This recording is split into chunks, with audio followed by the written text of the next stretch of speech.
What's going on, ESGNation, and welcome back to another episode here of the FIFA 22 series here on the channel. And we're back here with the Austin FC series, the manager career mode with Javier Morales, as he is the, of course, manager of Austin FC.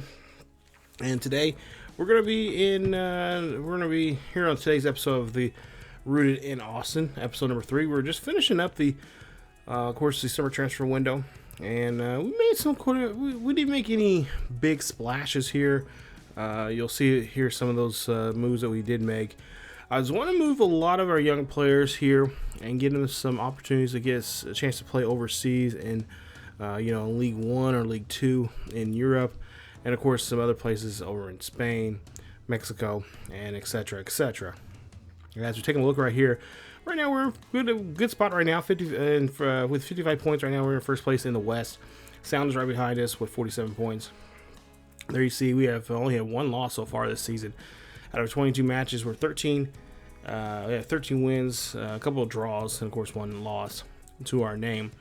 And so far, the team has been playing really well. With some, we made some changes here. We made, I think, probably the biggest splash we've already made is having Ryan Hardy on our team, as he's going to be our pretty much right now, him and forgot who it is, top of my had his name on top of my list, Danny Hosen, of course, are two guys who are going to be playing striker. They're going to split the time and playing striker. I think for the most part here we'll probably have Ryan Hardy play in more of the domestic cup competitions like the US Cup. But occasionally he will have some time, probably, I would say, more in the big games. We want to get him involved in there because, he's played in Europe. He's had some more experience than Danny has. I don't want to take that experience away from Danny because he definitely does need it. But I want to put the best guy out there and put the best team out there. And of course, if you've been noticing here, we've been putting a lot of the younger guys in there. Some of our youth academy players that we've been bringing up. As we take a look here, Sebastian doing a great job here, as he is our leading goal scorer this season. Of course, Ryan Hardy right behind him, and very close in short time that he's been here. He already has 7 goals already here this season. Of course, you see Danny with 6. Ethan, of course, has been stepping up very well here. We've seen him in the last couple episodes here doing pretty well. And of course, Diego as well, as he has 5 goals now this season. Of course, Dominguez there, playing well as also, like I said, all these guys have been doing a great job here. When they got the call from the coach saying that, hey, we're going to make some drastic changes here, we're going to really push this youth movement that we have right now, and of course we're going to, you guys are going to be tested. So we got a lot of guys here. You see Benjamin de Groot. We're actually trying to get him on a I think, if I'm not mistaken, I think we got him set up for a loan at some point here, because De Groot is actually he's his max right now. They're saying he's like a mid-70s, upper 70s type of potential, which is great for the MLS, and we're trying to keep him here. He's one of the players from Belgium that we got over the start of this series here. And I think he's going to be one of those guys that we're going to try and make him. He's going to play that center attacking mid there. And he's going to be trying to be one of those guys that was going to really stick around. Him and Dylan. Dylan actually has a better potential than him. He has a low to mid 90s potential. So we're going to try to keep him. I think I've already got a couple of teams already sniffing around and trying to get him. And I think right now we're going to say no to that. Wanders is another guy, mid 70s, mid 70s, lower 80s kind of guy. Now him, I'm willing maybe possibly be a player that we could somewhere down the line here we could possibly trade for, get some cash and bring him in. He has a great weak foot there, and I really want to kind of keep him around. But I think at the same time, I think he would be a really good player for us to eventually build up, and then somewhere down the line if we need to let him go. Of course, Reyes, he is on loan right now, or he'll be on loan here towards the end of this episode here. He has a mid to upper 80s potential, and there's already a team already looking at him, and he's on a 1-year deal. I believe it's a loan to buy, and I think what I really want to do is just let him go, see what he can do over there, and then when they suggest to buy, we'll just deny it. We'll just say nope, no interest, and move on. So he can come back and play for us. Because like I said, I want him to be because I really want to keep out of the 1, 2, 3, 4. The other 2 I didn't mention, Felix and Baker. They're pretty much in that same category of mid-70s type players. Out of those players, there's 6 of them. Out of those 6, I want to keep 4. I really want to keep 4 of them on the team. So 2 of them are going to go, and I want to keep Dylan regardless, because I think he'll be a good centerpiece for us. Down the line, they're all 17 years of age, with the exception of Felix, who is 16. So, I really want to keep those guys around, so we can have a very deep center mid, attacking mid, and not to mention these guys can also play. They can play the not just the attacking mid, but they can also play center mid as well. So that's going to be really helpful for us, because I like to get the center mid position even further, get that deep. But I think for the most part here, I think with Nathan, Lemons, Jan, Varnek, and Maddie's, they're all pretty well good. And I think we don't have to worry about that center mid position too much there. So I think for the most part, I think center mid, we're pretty, for the future, looks pretty good for us if we can keep those guys healthy, and not to mention just keep them on the team. Of course, you see we're in the U.S. Open Cup, and we got that game coming up here in the next episode, actually, against New England. You guys will see that game as well. But yeah, take a look here. Just some of the moves we've made so far here. Of course, this is early on in the transfer window. Of course, transfer window starts in July, lasts for 2 months, and we finally got a couple players here moved around. We sold some players, but we also have a lot of these younger players, these 17-year-olds, 16, 17, 18-year-olds on loan. For the most part here, a lot of them are loan to buy, so we can, at any time we can say, hey, we don't need you. We'll go ahead and sell you to that team if the price is right. And then also too, we can also bring back some of those players as well if we happen to have a jam of some sort.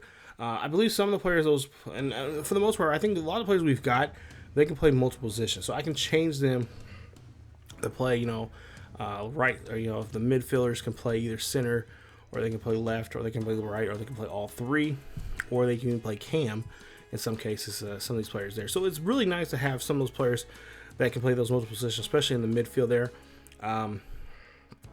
We got quite a few strikers that I'm really happy for that we have.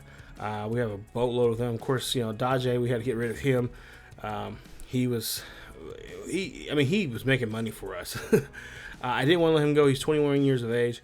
But maybe somewhere down the line here, maybe a year or 2, or 2 years from now, if he's gotten higher in his overall, which I should have looked up what his potential was. But if it's overall, which currently right now I'm looking at, it's at 73 overall when we got rid of him. If it happened to go up by 10 more, and we can afford him to come back for a decent price, then definitely bring him back, because he was a lot of fun as a user here. I had a lot of fun playing as him and scoring goals. He was just right there. He knew where his assignment was, and that up the middle, and just called for the cross kicks, and just did a great job there.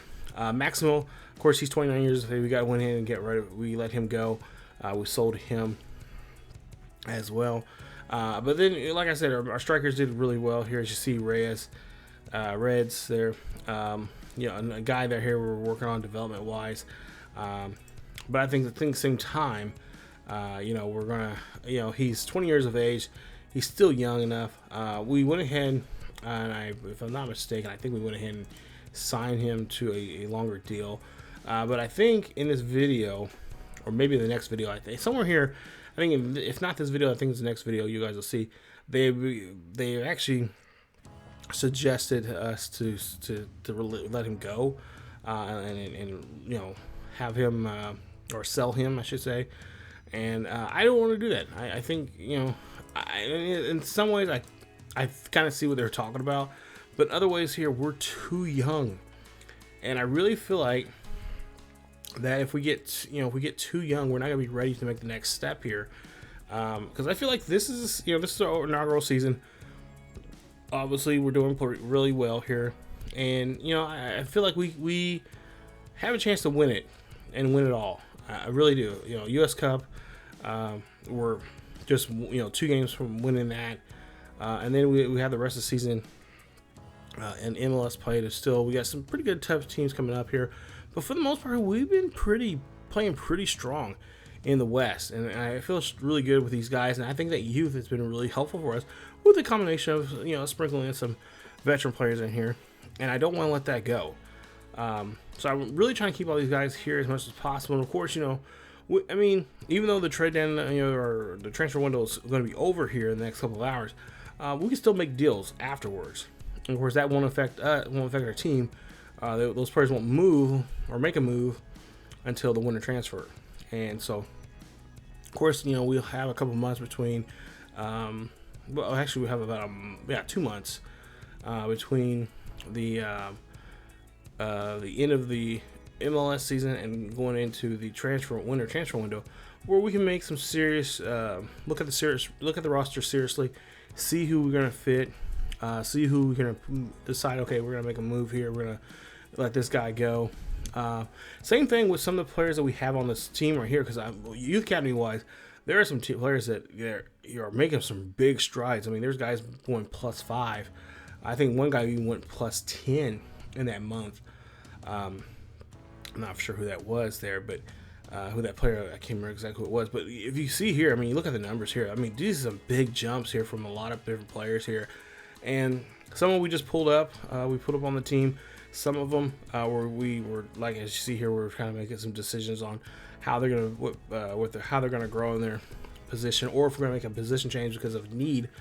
For the most part here, I really feel like we can really limit, kind of shrink down that youth academy, and not to mention, really kind of. Buddy of mine told me, key that he sees a lot of potential on my team, but I need to cut it quickly because a lot of these guys are going to be frustrated because they're not getting called up to the senior team and stuff like that. So that's why I'm trying to move a lot of guys, or in a lot of cases I'm trying to sell a lot of guys here.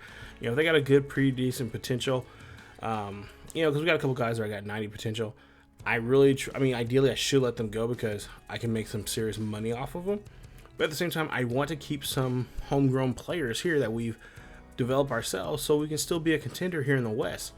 I don't want to be, letting all these players go, and a year from now, 2 seasons from now, whatever the case may be, still be looked at as they're an expansion team, and they, I want to make a push, and I want to do it now. I feel like we can do it right now, and bring in some really good talent here. Even if we don't win the MLS championship this year, I mean, we get to the playoffs. That's great. That's awesome. Especially with the talent that we have here. I mean, we have. I think our oldest guy is 30, which is Felipe. He's already gone. So I think the next oldest, we're probably like 26. No, Danny, 29. Excuse me. Danny's 29. Finn. Okay, the Ethan is 30. Looking at my list here.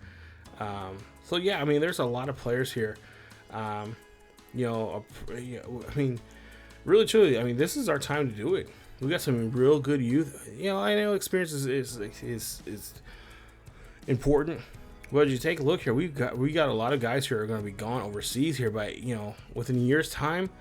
If you add 10 points to their overall right now, they're going to be beasts. When they come back to the MLS, literally, I feel like I really think that our team is going to be the team that a lot of teams are going to have to deal with for the next couple of seasons, because we're going to have all these players coming back. The ones that are on loan are youth, so a lot of the youth academy players I'm trying to push over to go overseas. And once I can get those guys back, look out West, look out Seattle, look out LA, look out, Kansas City, because we're coming after you. You think we came after you this year? The next couple of seasons, you know, and of course that means there's going to be a big turnaround, which, you know, at some point here, you know, some of those really good players, I'm going to have to let them go because they're just getting too expensive. And not to mention if they want to go overseas and play and where they can make their money. But I really, truly think that we have a team that I don't think anybody's going to be able to mess with here. You know, I know this is just season 1, but I think season 2, if we don't win it this year, we definitely are shoo-ins for to win it next year because we got some good talent coming through here. And that talent's not even, it's not even stopping. Thinking about signing on, I think we have room for like 2 more players. So I'm thinking about bringing one of our goalkeepers that I found in the youth academy and bringing them up to the senior team. And then, like I said, just training them, getting them ready for, you know, get them on the pitch as well. Because, you know, we got some big important games coming up here. But we also got some guys teams that we can play that are kind of bottom of the list or bottom of the table that we can, you know, take a chance in, get them some experience like that. Because I think points wise here, I feel pretty comfortable if we, you know, kind of have a mixture of the first team, maybe drop a couple second team guys on there, maybe a couple of third team guys on the pitch there from game to game, kind of mix it up, see how it works out and stuff like that, and just give them that experience. And I'm telling you, you know, if we don't, you know, obviously we'll put our first team out there this, you know, the playoff start, but you know, if we don't win it this year because of whatever, because just, you know, the other teams are just better experienced than us in the playoffs, which, you know, obviously that's, you know, a big thing. But yeah, I mean, next season, oh yeah, look out, we are definitely shoo-ins to dominate the West and maybe even dominate the MLS for a while. So, but yeah. Like I said, youth is going to be key for us. I think that's what's been working for us so far here. As you see there, we didn't make too many big, like I said, we made a couple moves here and there.